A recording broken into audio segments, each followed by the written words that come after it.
Fui receber Jacob na sala de espera. Primeira impressão, simpático. Tinha 60 e poucos anos, nem gordo nem magro, rosto suave, mas bonito, envelhecendo muito bem. Usava o uniforme padrão do Vale do Silício, calça caque e camisa esporte.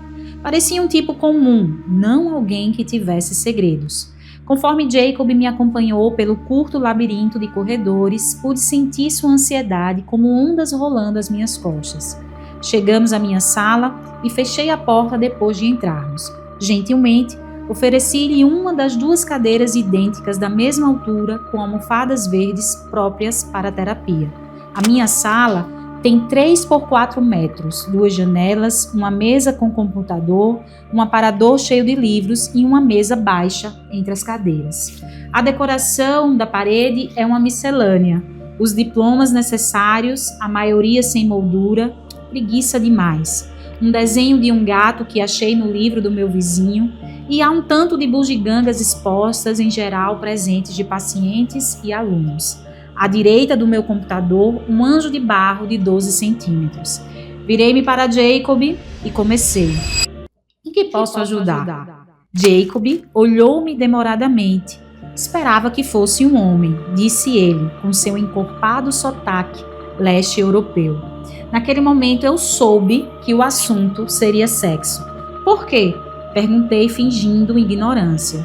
Porque pode ser difícil para você, mulher, escutar meus problemas. Posso garantir que já escutei quase tudo que há para escutar. Veja, ele hesitou, olhando timidamente para mim. Tenho dependência de sexo. Assenti com a cabeça, me acomodei na cadeira e disse, continue.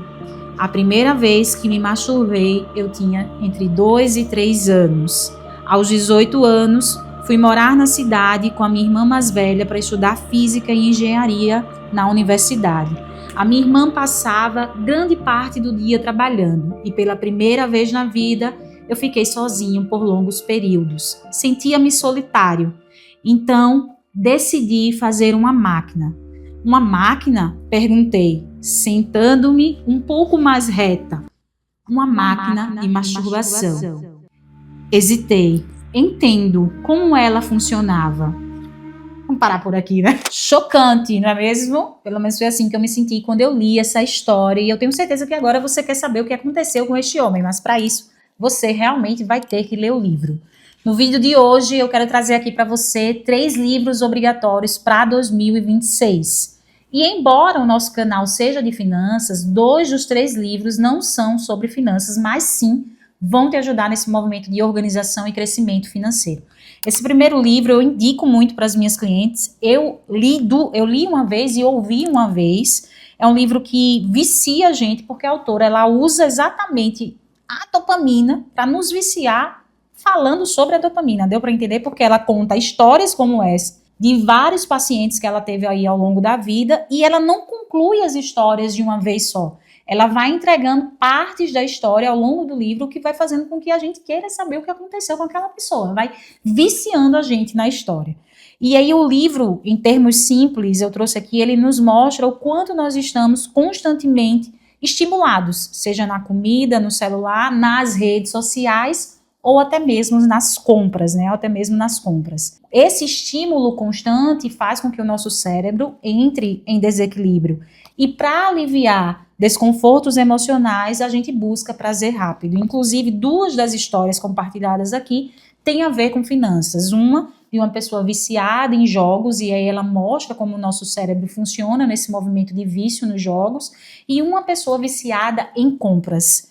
Então, mesmo que você não tenha um vício específico em jogos ou em compras, mas você precisa entender como a dopamina funciona, esse neurotransmissor funciona dentro do seu cérebro e como você pode estar viciado, inclusive na sua forma de utilizar o dinheiro.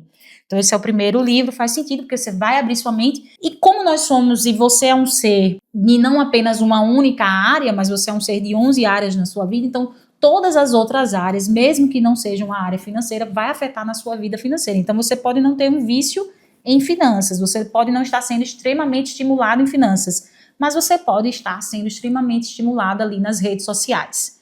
Está viciado em redes sociais e aí você não consegue dedicar realmente tempo para a sua vida financeira. Então esse é o primeiro livro. O segundo é esse aqui, ó, Hábitos Atômicos. Inclusive, esse também é um livro que eu li uma vez, ouvi outra vez. Inclusive, antes de eu falar um pouquinho do livro, já curta aqui esse vídeo, me siga no Instagram, deixe comentário, porque esses 2 livros eu tenho no Kindle.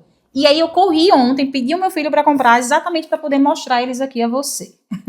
Então, já mereço um like, já mereço que você me siga aí no Instagram, no YouTube. Esse livro, Hábitos Atômicos, vai nos mostrar que os grandes resultados que a gente deseja não vêm de grandes decisões, mas vêm de pequenos hábitos que precisam ser repetidos. Então, o livro vai nos mostrar como construir esses hábitos. E dentro desse movimento de organização financeira, de crescimento financeiro, não adianta só ter conhecimento. Você precisa aplicar o conhecimento, e essa aplicação do conhecimento exige mudança de comportamento e mudança de hábito. Então, com a leitura, você vai aprender como construir esses hábitos na prática. Com a leitura desse, existem outros livros falando sobre hábitos, mas esse, inclusive, ele faz um compilado mesmo de várias teorias e traz de uma forma muito visual e muito óbvia como que a gente pode fazer isso, trazendo aqui, inclusive, para a vida financeira. Então, claro, como eu disse, não é um livro de finanças, mas para que você tenha resultado na sua vida financeira, você vai ter que mudar hábitos, vai ter que construir novos hábitos, e você precisa saber como fazer isso. E o livro vai nos mostrar que esses hábitos precisam ser fáceis, então tornar esse hábito fácil, tornar esse hábito óbvio e tornar esse hábito sustentável. Por exemplo, é o que eu falo, vou trazer um exemplo prático aqui para a área financeira, é o que eu digo: você nunca fez controle financeiro, você não tem nenhum movimento de organização, de cuidar das suas finanças ali continuamente, e aí você quer fazer isso uma vez no mês ou quando sobra tempo. O que é que eu digo para minhas clientes? Separa 1 hora da sua semana para cuidar das finanças. Separa 1 hora na sua rotina para fazer o seu movimento de organização financeira. Não precisa ser mais que isso, mas precisa ser 1 hora por semana. E como é que eu vou fazer isso? De uma forma leve. Então, toma um café, coloca uma música, come um chocolate, toma uma Coca-Cola zero, não é mesmo? Então faz alguma coisa, isso tá dentro, tá, do que, você vai ler o livro, você vai entender, que é o tornar fácil, que é o tornar prazeroso. Então eu vou fazer algo que já me dá um pouco de trabalho, que já mexe um pouco com as minhas emoções, que é olhar para o dinheiro, olhar para os números, definir coisas ali, tomar decisões, mas eu vou fazer isso de uma forma mais leve, de uma forma mais confortável. Então esse é o livro 2. E o livro 3, aí depois, ó, veja a sequência lógica. Primeiro você entendeu sobre dopamina, sobre o quanto que você pode estar viciado, mesmo que não seja na área financeira, mas em outras áreas da sua vida. E aí você entende como construir hábitos, fazendo com que esses hábitos sejam leves, sejam práticos, funcionem de verdade, sejam sustentáveis. E aí vem o terceiro livro, que esse sim eu amo, é um queridinho. Na verdade, eu amo Gustavo Cerbasi. Para mim, né, assim, foi quem me inspirou muito, digamos assim. Mas esse aqui, embora vendo o título, né, A Riqueza da Vida Simples, você pode pensar, nossa, vai falar sobre gastar menos, vai falar sobre não comprar muito, vai falar sobre ter uma vida, né, básica, mas não é esse, não é a essência do livro, não é essa, embora o título pode deixar isso meio duvidoso. Mas o que o autor quer trazer aqui é que a riqueza da vida simples é você gastar o seu dinheiro de forma que faça sentido para você, com aquilo que de fato te dá prazer. E para saber o que te dá prazer, o que faz sentido para você, você tem que se conhecer. Então, muitas vezes, você entra no movimento de repetição, na forma como você utiliza o seu dinheiro, você aprendeu assim, você vem repetindo assim, você olha a vida das outras pessoas, vê para onde elas estão viajando, vê o que elas estão comprando, vê o que elas estão utilizando, o que elas estão comendo, e você faz a mesma coisa. Só que a riqueza daquela pessoa é diferente da sua riqueza. E a vida simples é uma vida com menos coisas, menos consumo, menos gastos, menos faturas de cartão de crédito, digamos assim, e mais prazer. Então, em vez de você abrir mão da qualidade de vida para manter um padrão de vida ali incompatível com a sua realidade, ele vem sugerindo aqui que você reduz os seus custos fixos, porque são os custos fixos que se repetem, então eles te aprisionam, engessando ali o teu orçamento, que você pratique o minimalismo, vou colocar isso entre aspas, porque quando você lê o livro você vai entender o que ele quer dizer com minimalismo, e que você tenha fartura apenas daquilo que é genuinamente importante para você. E ele contextualiza, uma parte que eu acho interessante também no livro, é quando ele contextualiza como várias pessoas deixam o Brasil, vão, por exemplo, para os Estados Unidos, e você deve conhecer alguém, meu esposo tem 2 amigos que fizeram isso, inclusive, deixam o Brasil para ir trabalhar nos Estados Unidos em trabalhos mais operacionais, inclusive de limpeza, mas que jamais fariam isso aqui.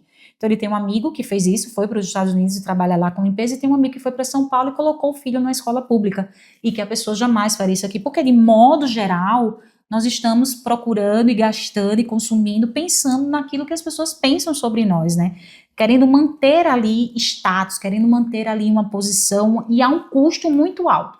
Um custo financeiro e um custo emocional também muito alto. Então, eu vou encerrar para cima, trazendo essa frase que eu tenho certeza que você já viu aí nas redes sociais, mas que faz muito sentido depois que eu falei sobre esse livro. Status é você comprar coisas de que não precisa com um dinheiro que não tem para mostrar a pessoas de quem não gosta que você é algo que nunca será.